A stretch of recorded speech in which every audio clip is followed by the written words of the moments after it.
Oh my God! रोमी की धड़कनों में बब्बा क़यामत थम सी गई। उसकी रंगत खतरनाक हद तक सफ़ेद पड़ चुकी थी और लब तेजी से हिल रहे थे। शायद वो दिल ही दिल में कोई दुआ मांग रही थी जो उसे इस किस्म की खतरनाक सिचुएशन से निकाल सकती। अब क्यों कबूतर की तरह आंखें बंद कर ली हैं तुमने? उसके बुलंद बांग कह कहे पर उसका दिल उछल कर हलक में आ गया। रुमैसा ने डरते डरते आंखें खोली। वो एक तलख हकीकत की मानित उसके सामने खड़ा था।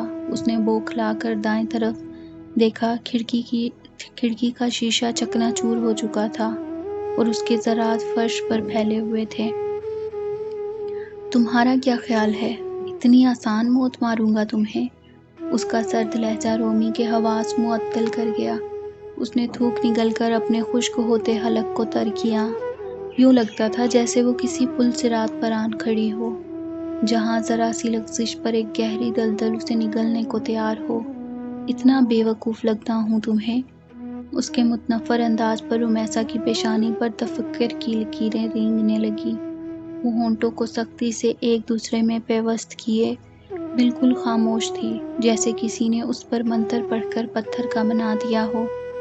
बेफिक्र रहो, ऐसी मौत मारूंगा तुम्हें कि कब्र में भी क़यामत तक तड़पती रहोगी। वो अपने खतरनाक इरादों से बाखबर करते हुए उसके असाब को मज़ीद कमज़ोर बना रहा था। खिड़की से बाहर अब गहरे सन्नाटे के साथ अंधेरे का राज था। क्या कहा था तुमने थोड़ी देर पहले मुझे? उसने रिवॉल्वर से उसकी थोड़ी को थोड़ा सा ऊंचा किया। कुछ नहीं। खौफ से उसकी आवाज़ हलक में ही दब गई। यही कहा था ना, मुझसे शादी करने से बेहतर तुम मर जाना पसंद करोगी, है ना? वो बड़े मानीखिस अंदाज में उसका जुमला उसी के सामने बोल रहा था। I am sorry. रुमैसा ने उसकी आंखों की सुर्खी से नजरें चुराकर फौरन हथियार डाले। अब तो शादी करके ही जिंदा दरगोर करूंगा तुम्हें। रोमी को लगा जैसे वो मजाक कर रहा हो। क्या मतलब है आपका? उसके हलक से एक फटी हुई आवाज बरामद हुई। सारे मतलब आज ही समझ लिए तो बाकी जिंदगी क्या करोगी जाने मन? वो अजीब अंदाज में हंसा। रुमैसा को लगा जैसे किसी ने उसके वजूद को शिकंजे में कस दिया हो। उसका दिल अनहोनी का राग अलापने लगा। आप प्लीज जाने दे मुझे। उसकी सांस अटकने लगी। इतनी आसानी से? वो रिवॉल्वर से उसके बालों में छेड़छाड़ करने लगा। रोमी को अपना तनफ्फुस तेज होता हुआ महसूस हुआ। वो अपने ही जाल में बुरी तरह फंस चुकी थी। मैं मर जाऊंगी। उसके हलक से सिसकी निकली। अब तो अपनी मिसेस बनाकर ही भिजवाऊंगा तुम्हें। देखो तो सही कैसे मरती हो तुम। उसके सर्द लहजे ने रोमी के बदन से उसकी रूह खींच ली। आप ऐसा कुछ नहीं करेंगे। उसके खौफजदा होने पर वो हंसा, जैसे उसकी हालत से खत उठा रहा हो।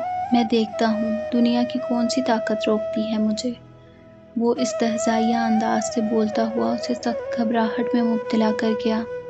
अब क्या हाथ जोड़कर माफ़ी मांगूं आपसे? वो एकदम रो दी। नाक से लकीरें भी निकालोगी तो तब भी नहीं मानूंगा। वो उसे जलती हुई आंखों से घूरने लगा। मैंने क्या बिगाड़ा है आपका? क्यों पीछे पड़ गए हैं आप मेरे? रुहेल महमूद ने क्या बिगाड़ा था तुम्हारा? क्यों तुमने उसे अपनी गाड़ी के नीचे कुचला? मैंने ऐसा नहीं किया। बाय गॉड, गाड़ी मैंने नहीं, किंजा चला रही थी। वो बुलंद आवाज में रोने लगी। खूबसूरत लड़की जब झूठ बोलती है ना, उसका चेहरा यकीन मानो किसी मकड़ी की तरह बदसूरत लगने लगता है। वो सांसें रोके बिना पलके झपके उसका चेहरा देखने लगी, जिस पर उसके लिए नफरत के सिवा कुछ नहीं था। शादी तो करनी पड़ेगी तुम्हें मुझसे, उसने सर्द आवाज से कहा। मैं मर जाऊंगी लेकिन ऐसा नहीं करूंगी। वो बेबसी की इंतहा पर पहुंचकर एकदम चीखी। मैं भी यही देखना चाहता हूँ, कतरा कतरा जहर कैसे इंसान के वजूद में सरायत करता है। उसकी थोड़ी तले उंगली रखकर उसने उस रुमैसा का चेहरा अपनी जानिब घुमाया तो उसे एकदम 100 वाट का करंट लगा। हाथ मत लगाओ मुझे। वो गीली लकड़ी की तरह चटकी तो वो कहकहा लगाकर हंसा, जैसे उसके जिच होने पर लुत्फ हासिल कर रहा हो। चलो फिर सारे हक ले लेते हैं। क्या कहा था तुमने मुझसे? शादी करने से बेहतर मर जाना पसंद करोगी ना? 2 घंटे हैं तुम्हारे पास, जो करना चाहती हो कर लो। مجھے کوئی اعتراض نہیں، اس کے بعد تمہیں وہی کرنا ہوگا جو میں چاہوں گا۔ وہ اس کی روح فنا کر کے کمرے سے نکل گیا۔ ان 2 گھنٹوں میں رومیسا نے وہاں سے نکلنے کا ہر طریقہ سوچ لیا، لیکن وہ اس کے پر کاٹ کر پنجرے میں بند کر کے گیا تھا۔ کوئی روشن دان، کوئی کھڑکی ایسی نہیں تھی جس سے وہ مدد لے سکتی۔ چھت کا پنکھا بھی خاصے فاصلے پر تھا اور کوئی راہ فرار نہ پا کر وہ مایوسی سے بیٹھ گئی اور دل ہی دل میں اس کے ایکسیڈنٹ کی دعائیں مانگنے لگی۔ وہ واقعی اپنی زبان کا پکا نکلا تھا۔ 2 گھنٹوں میں ہی ایک نکاح خواہ کے ساتھ کچھ گواہان کے ساتھ اس کی واپسی ہوئی تو رومی کو اپنی موت سامنے نظر آنے لگی۔ وہ ایک عجیب سی رات تھی۔ رومی کسی سنگی مجسمے کی مانند ساری کارروائی دیکھ رہی تھی۔ اسے پتہ ہی نہیں چلا کب اس اجنبی شخص کا نام اس کی سماعتوں میں پگھلے ہوئے شیشے کی مانند انڈیلا گیا۔ اس نے ایک دفعہ پھر ہمت کرنا چاہی، لیکن اس کی سرخ گھورتی آنکھیں اور پینٹ کی جیب سے جھلکتی ریوالور کی نوک نے اس سے وہ فیصلہ کروا لیا جو وہ عام حالات میں کرنے کے بارے میں کبھی سوچ بھی نہیں سکتی تھی۔ اذیت سے بے حال ہوتے وجود کے ساتھ کب اس نے اپنا سر ہلایا اور وہ ساکن پلکوں کے ساتھ سامنے رکھے پیپرز پر سائن کر دیے۔ وہ اب کسی فاتح کی طرح اس کے سامنے کھڑا تھا۔ یہ سب کیا تھا؟ رومی کو لگا وہ کوئی خوفناک خواب دیکھ رہی ہے۔ ٹوپی ڈرامہ۔ وہ قہقہا لگا کر اس کی حالت پر ہنسا اور رومیسا صدمے کی کیفیت سے اسے دیکھتی رہ گئی۔ اس شخص کا نام انتہائی عجیب انداز میں اس کے نام کے ساتھ جڑ چکا تھا اور اسے یہ سوچنے پر مجبور کر گیا کہ اگر جوڑے آسمانوں پر بنتے ہیں تو کیا اس کا ملاپ اسی طور ہی کاتب تقدیر نے لکھا تھا؟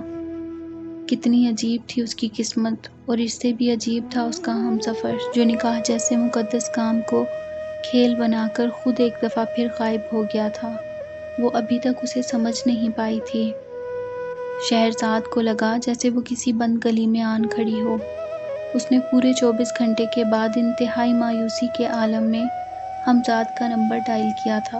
اسے ابھی ابھی پتہ چلا تھا وقار درانی اپنی بیٹی کنزا کو ملک سے باہر بھجوا چکا ہے، اور یہ خبر اس کے اعصاب پر چابک کی طرح برسی تھی۔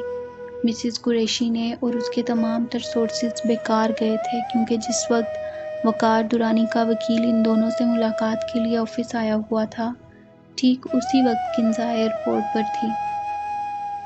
اس خبر نے مسز قریشی کے بھی حوصلے پست کیے تھے، اور وہ اس امید کے ساتھ گھر واپس آئی تھی کہ شاید ہمزاد اس کی کوئی ہیلپ کر سکے، لیکن وہ نہیں جانتی تھی کہ آج اس کے سبھی ستارے گردش میں تھے۔ شہرزاد بات کر رہی ہوں۔ ہمزاد کی خاموشی سے گھبرا کر اس نے فوراً تعارف کروایا۔ ہاں بولیں۔ دوسری طرف اس کا اسپاٹ لہجہ سن کر اسے دھچکا لگا، لیکن اس نے بہت جلد خود کو سنبھال لیا۔ کچھ پتہ چلا رومی کا؟ وہ ہلکا سا جھجک کر گویا ہوئی۔ نہیں۔ وہ ہنوز سابقہ انداز میں اس سے گفتگو کر رہا تھا۔ کیوں؟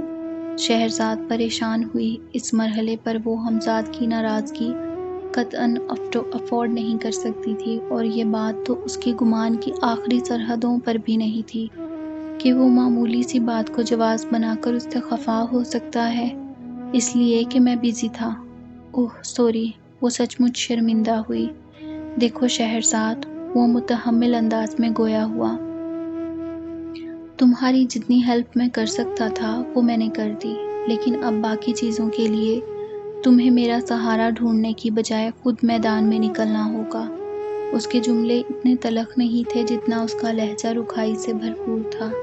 شہرزاد کو لگا جیسے کسی نے اسے کھائی میں دھکا دے کر اوپر منو مٹی پھینک دی ہو۔ لیکن میں ابھی یہاں زیادہ لوگوں کو نہیں جانتی۔ وہ روحان سی ہوئی۔ وہ شخص اس کی لاٹھی تھا جسے پکڑ کر وہ زندگی کے نشیب و فراز طے کرتی تھی۔ وہ اس کی آنکھوں کی بینائی تھا جس سے وہ دنیا کو دیکھتی تھی۔